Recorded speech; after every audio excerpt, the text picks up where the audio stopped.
Namo Buddhaya anak-anak.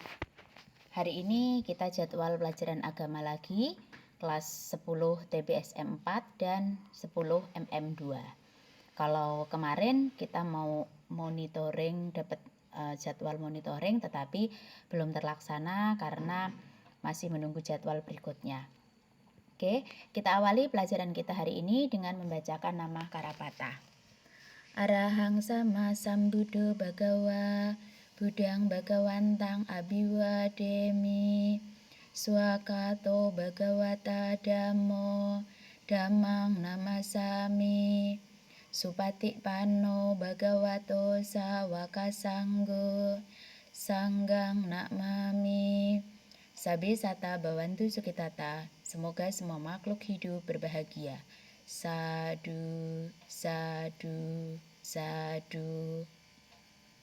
Anak-anak kelas 10 TBSM 4 ya, terutama untuk ulangan yang belum mengirimkan itu Mas Eko sama Mas Bodi ya. Ibu masih tunggu nih, kalau kamu tidak mengerjakan hari ini berarti nilai ulangan kedua kosong. Untuk 10 MM2 Ibu belum memberikan soal ulangannya karena memang kemarin belum jadwalnya. Ini Ibu sampaikan hari Rabu jadwal anak MM2 nanti tanggal 23 Februari. Sementara audio ini materi pembelajaran ini Ibu sampaikan pada tanggal 17 Februari ya. Nah, untuk hari ini kita akan lanjut materi yang ketiga, yaitu tentang fenomena alam dan kehidupan. Tetapi Ibu akan menyampaikan satu dulu mengenai fenomena alam. Oke, kamu perhatikan tayangan berikut ini mengenai fenomena alam. Ini kompetensi inti dan kompetensi dasar yang harus kalian tahu. Ini tujuan pembelajarannya, bahwa kalian diminta untuk menyebutkan 5 contoh fenomena alam, menjelaskan sebab terjadinya fenomena alam, menjelaskan pandangan agama Buddha tentang fenomena alam, dan menyebutkan contoh tindakan terhadap fenomena alam. Ya, nanti link materinya Ibu akan kirim ke kalian dalam bentuk PowerPoint. Nah, apa itu fenomena alam? Menurut Wikipedia, fenomena alam itu adalah peristiwa artifisial buatan atau non alami dalam pandangan fisika, ya. Dan kemudian tidak diciptakan oleh manusia meskipun dapat mempengaruhi manusia. Selanjutnya, fenomena adalah hal yang luar biasa dalam kehidupan di dunia dan dapat terjadi dengan tidak terduga dan tampak mustahil dalam pandangan mata. Itu menurut Wikipedia. Nah, fenomena alam yang sekarang ini terjadi, kalian bisa perhatikan. Belakangan ini banyak musibah yang merupakan salah satu bentuk dari fenomena alam. Banjir, belum lama di Donorojo sono ya. Sumberjo ya, Donorojo ya, ada yang rumahnya daerah sana enggak? Gunung meletus, Gunung Raung lagi meraung-raung juga. Tsunami 2004 ya, kamu 2004 kamu baru umur berapa tuh? Itu tsunami luar biasa di Aceh yang menewaskan ratusan ribu orang pada masa itu. Kemudian gempa bumi yang kemarin baru bergoyang di wilayah Pekanbaru sana. Itu contoh-contoh fenomena alam yang terjadi di kehidupan nyata yang kita tahu rasanya bagaimana, kemudian kita juga melihat efeknya, dan itu nyata terjadi di kehidupan kita. Nah, selanjutnya, menurut ilmu fisika, fenomena alam itu terjadi karena adanya pergerakan lempeng bumi. Lempeng bumi yang ada di dalam sono, di bawah sono, itu bergerak menyebabkan gempa bumi. Kemudian adanya perubahan siklus musim yang tidak seimbang. Itu makanya ada yang namanya badai La Nina, ada El Nina, entahlah apa tuh yang Nina itu, kamu yang lebih tahu. Kemudian lagi ada aktivitas dalam perut bumi. Wah, perut buminya ini lagi beraktivitas koclak-koclak, akhirnya muntah melalui perut gunung berapi. Sama halnya kita, perut kita kocak-kocak, kita bisa mabok. Nah, bumi pun seperti itu. Itu menurut ilmu fisika. Nah, sekarang bagaimana pandangan agama Buddha terhadap fenomena alam? Yang pertama, fenomena alam itu sebagai bukti kerja nyata dari hukum alam. Dan fenomena alam itu akibatnya ada dua.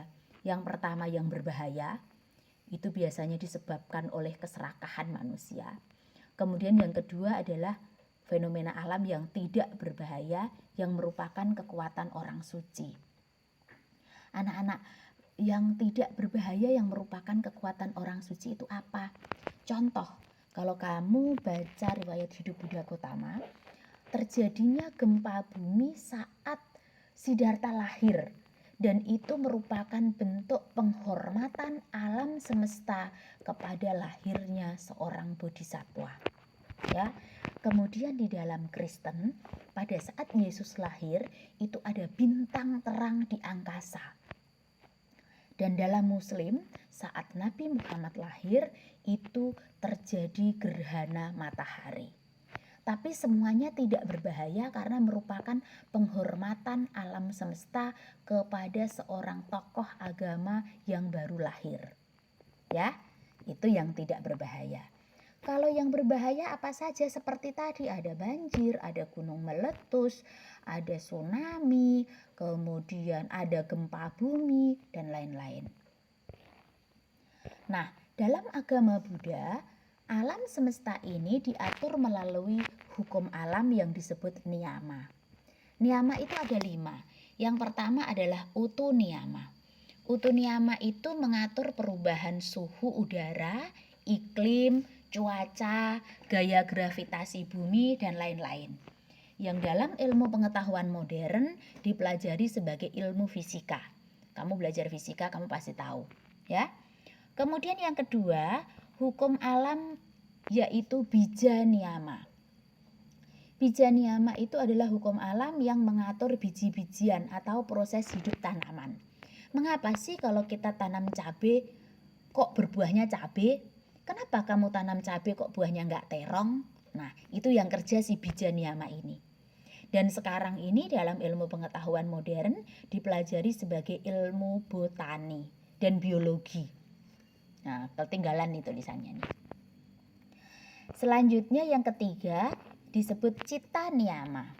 Cita niyama itu adalah hukum alam yang mengatur proses berpikir makhluk hidup. Ya, proses berpikir makhluk hidup dalam ilmu pengetahuan modern sekarang dipelajari sebagai ilmu psikologi.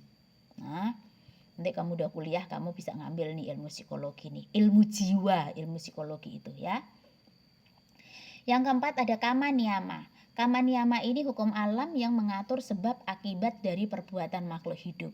Perbuatan baik menghasilkan kebahagiaan, perbuatan buruk mengakibatkan penderitaan. Nah, ini nih yang mau dipelajari dalam ilmu pengetahuan modern tapi tidak bisa dipelajari secara ilmiah. Anak-anak, yang namanya orang mencuri, kamu mau agama apapun, dimanapun, ya, mencuri itu adalah hal yang salah. Dan kalau kamu ketahuan mencuri, satu, kamu tidak akan ada orang yang suka sama kamu. Itu pasti, itu kama niyama. Itu kalau mencuri. Gak usah jauh-jauh deh sekarang, gini aja. Kalau kamu males belajar, dijamin deh bodoh. Itu berlaku bagi siapa saja. Gak peduli apakah dia Buddhis, apakah dia Kristiani, apakah dia Muslim, apakah dia Hindu, apakah dia Konghucu. Tapi kalau dia males belajar, dia pasti bodoh. Ya, kalau dia suka berbohong, orang tidak akan percaya sama dia. Nah, kalau dia berkata jujur, selalu jujur, orang akan percaya sama dia. Nah, itu kama niyama yang bekerja. Ya. Yang terakhir adalah dhamma niyama. Dhamma niyama ini mengatur kejadian alam yang tidak diatur oleh 4 hukum yang lain yang di atas tadi, yang merupakan fenomena alam yang khas. Nah, ini contohnya adalah itu tadi fenomena alam yang terjadi karena kekuatan orang suci. Nah, itu diatur oleh dhamma niyama. Ngerti? Kalau kamu tidak ngerti, kamu tanyakan langsung ke ibu, boleh melalui grup, boleh melalui WA. Jadi penyebab fenomena alam dalam agama Buddha yang Pertama tadi adalah kekuatan orang suci. Yang kedua, ketidakseimbangan cara kerja panca niyama. Nah, atau kekotoran batin manusia. Jadi begini anak-anak. Antara utu niyama, bija niyama, yang ketiga apa tadi? Kama niyama, cita niyama, dan dhamma niyama itu harus bekerja secara seimbang. Kalau mereka ada yang tidak seimbang, itu akan terjadi goyah, goncangnya alam ini. Faktor utamanya di mana? Di kama niyama. Kekotoran batin manusia, keserakahan, kebencian, kebodohan, dan iri hati merupakan faktor penyebab goyahnya alam semesta. Contoh gini. Sekarang ini terjadi banjir di mana-mana. Tanah longsor juga di mana-mana, ya. Kenapa? Kemudian iklim berubah. Kenapa? Semua terjadi karena keserakahan manusia. Hutan ditebang-tebangin semuanya. Ya. Akhirnya banyak binatang-binatang buas yang keluar dari hutan mencari makan. Banyak orang-orang yang mencelakai para binatang buas dengan perangkap-perangkap. Semua hutan dipotong dijadikan lahan sawit demi mengeruk kekayaan. Akhirnya apa? Tidak ada resapan dalam tanah. Bumi ini tidak mampu lagi meresap air karena tidak ada pohon-pohonan. Sementara pohon-pohonan itu merupakan cara kerja dari bija niyama. Nah, sekarang utu niyama bekerja. Hujan, curah hujan yang tinggi. Curah hujan yang tinggi dia bekerja, bija niyama nggak bisa ngapa-ngapain lagi. Kenapa? Semua pohon ditebang-tebangin gara-gara kama niyama, keserakahan manusia. Akhirnya apa? Banjir, tanah longsor. Ya. Kemudian lagi perubahan iklim yang terjadi beberapa waktu yang lalu, gunung es, gletser yang ada di India mencair, ya, yang akhirnya menewaskan banyak orang di India. Gara-gara apa? Gara-gara rumah kaca. Kalau kita di kampung sini kemungkinan tidak banyak orang menggunakan rumah kaca, hanya kaca-kaca jendela gitu. Tetapi kalau kamu lihat di kota besar, semua gedung yang berlantai 10, berlantai 15 itu semuanya di luarnya itu dikasih kaca. Nah, jadi dia tembok kemudian depannya dikasih kaca, rumah kaca. Rumah kaca itu dengan pantulan sinar matahari itu sangat mempengaruhi atmosfer bumi. Atmosfer bumi itulah yang akhirnya berkurang yang menyebabkan panas bumi. Nah, utu niyama ini bekerja. Ya. Jadi siapa lagi? Keserakahan manusia. Mengerjakan buat gedung tinggi-tinggi tanpa melihat resapan, dia kasih rumah kaca yang bagus-bagus untuk menghibur mata yang memandangnya, tetapi efeknya adalah terjadinya perubahan iklim yang sangat besar yang menyebabkan bumi ini tidak bisa bekerja secara maksimal, ya. Itu ketidakseimbangan cara kerja panca niyama akibat dari kekotoran batin manusia. Mengerti? Ada yang tidak mengerti? Tanya ke ibu. Nah, sekarang apa yang harus kita lakukan terhadap fenomena alam? Yang pertama, kita harus melestarikan lingkungan kita. Lestarikan lingkungan kita, penghijauan, membersihkan lingkungan, dan lain-lain. Kamu tahu dah itu dah. Kemudian kita harus menyeimbangkan antara kebutuhan dengan keinginan. Kamu butuhnya apa, keinginannya apa, ya. Ini harus diseimbangkan. Kadang-kadang keinginan itu lebih banyak daripada kebutuhan. Nah, kita harus bisa pilih-pilih mana yang kita butuhkan dan mana yang tidak. Apakah itu hanya keinginan semata ataukah memang kebutuhan. Yang ketiga, memanfaatkan hasil alam sebijaksana mungkin. Ya, jadi kita tidak merusak alam dengan mengambil hasil alam itu sampai membuat alam itu rusak dan lain-lain. Kamu bisa cari sendiri. Ya, itu tindakan bijaksana yang bisa kita lakukan. Ngerti? Kalau ada mengerti, silahkan kamu tanyakan. Tuh, kamu tuliskan hal-hal yang belum kalian mengerti. Oke? Kalau sudah mengerti, tinggal ngomong, sudah mengerti, Bu. Nah, sekarang evaluasi. Evaluasinya, kamu perhatikan Saat ini dunia sedang dilanda pandemi COVID-19. Pandemi ini telah menyebabkan jutaan manusia meninggal dunia. Pandemi ini juga telah mengakibatkan goyahnya perekonomian dunia. Menurut kalian, apakah pandemi COVID-19 ini juga termasuk fenomena alam? Silakan kamu analisa, jelaskan alasan dan pendapatmu. Ibu tunggu jawaban kamu sampai nanti malam jam 8 karena Ibu harus mengisi jurnal harian. Oke, silakan pelajari lagi materinya. Ada yang mau kalian tanya, boleh ditanyakan. Oke, selamat mengerjakan. Jangan lupa mengisi link absensi. Terima kasih. Oke anak-anak, demikian materi kita hari ini. Kita akhiri materi kita dengan membacakan nama Karapata. Terima kasih atas perhatian kalian dan Ibu mohon maaf jika ada tutur kata Ibu yang kurang berkenan di hati kalian. Kita akhiri dengan membacakan nama Karapata. Yuk tangan anjali, mata dipejamkan.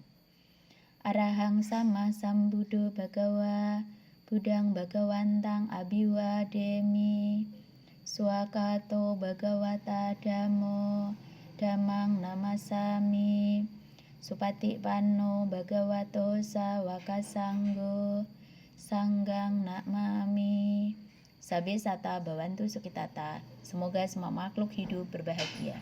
Sadu, sadu, sadu.